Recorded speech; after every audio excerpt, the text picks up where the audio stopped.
You ask Tiger to solve.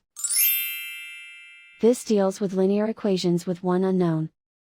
The final result is x equals -1. Let's solve it step by step. Group all constants on the right side of the equation. Subtract 9 from both sides. Group like terms. Simplify the arithmetic.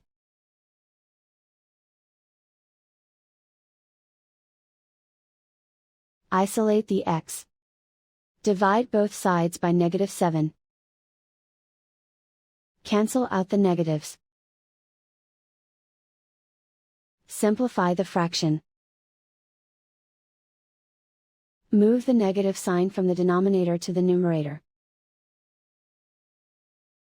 Simplify the fraction.